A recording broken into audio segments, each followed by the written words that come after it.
Vážená paní ředitelko, vážený pane tajemníku, dámy a pánové, ale hlavně milí žáci, je to pro mě skutečně zvláštní pocit stát zase 1. září před školou.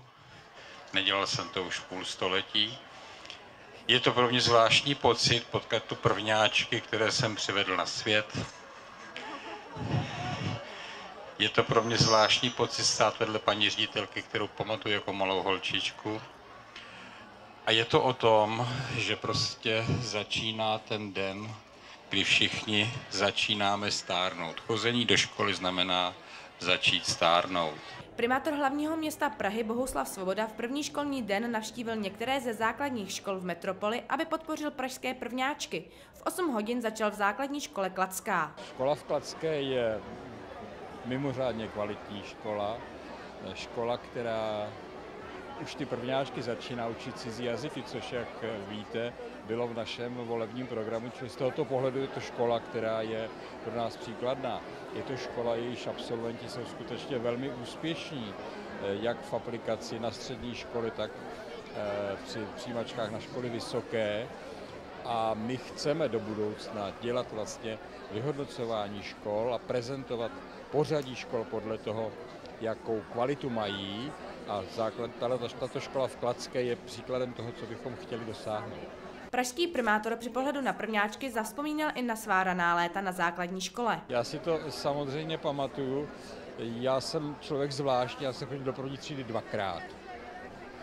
Já jsem měl starší sestru a když šla do první třídy, tak v těch 4 letech jsem to nevydržel. Prosadil jsem si to, šel jsem s ní a skutečně jsem s ní vychodil první třídu, pak jsem si rok počkal a pak jsem šel znova, čili já jsem opakoval i nástup do první třídy.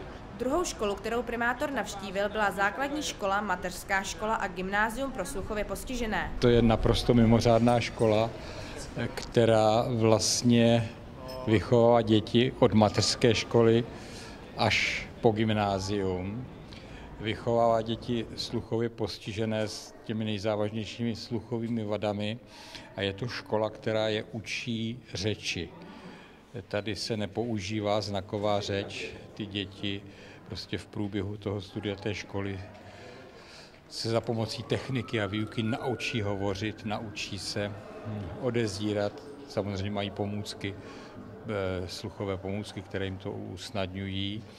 A já jsem viděl to, co znám, nebo znal jsem jenom z vyprávění, jak se v průběhu toho studia ta kvalita té jejich řeči a komunikace mění. Primátor spolu s ředitelem školy pro sluchově postižené Pavlem Leněm prošel 1., 5. a 9. třídu. To jsou ony děti. Dobrý den. Posaďte se, děti. Dobrý den. Pane primátore, to je paní učitelka Jana Novotná, třídní učitelka. Se trošku známe, ano. První třídy. A já požádám paní učitelku, aby s dětma promluvila, protože jsem chtěl předvědět, jakým špatně budete rozumět, aspoň některý. Protože potom byste měl poznat, že nahoře to je lepší. To je takový to show. Jasně. Takže prosím, Jano, ty bys byla tak hezká. Jestli dovolíte. A my jsme si říkali, že přijde návštěva, která vás přivítá v první třídě. A my se představíme. Ano, řekneme, jak se jmenujete. Jak jste to říkali mně, tak to povíte i tady návštěvě. Jak se jmenuješ, povídej. Šimon. Šimon seš, ano. Eliška. Eliška, výborně. Patrik Hochman. Patrik Hochman. A Co jste dělali o prázdninách? Já jsem byl začátkem prázdnin v Řecku a pak na chalupě. A jak bylo v Řecku? Dobře? Jo? Vždycky. Plaval jsi v moři? Jo, plaval. A umíš plavat dobře? Jo, no. Něco potřebuje? Ano? Já jsem byl v Norsku. Norsku? A jaké to tam bylo? Bylo tam hodně hor, kopců a... Takže jste chodili po těch horách? Poznávací zájezd. Kdo chce pokračovat na střední škole? Zvedne ruku. Pořádně. No prosím. No, tak to už je většina. A kde to bude? No, já budu na hotové školu tady v Praze. A nebo na grafiku. Na grafiku. Budeme držet palce, že jo?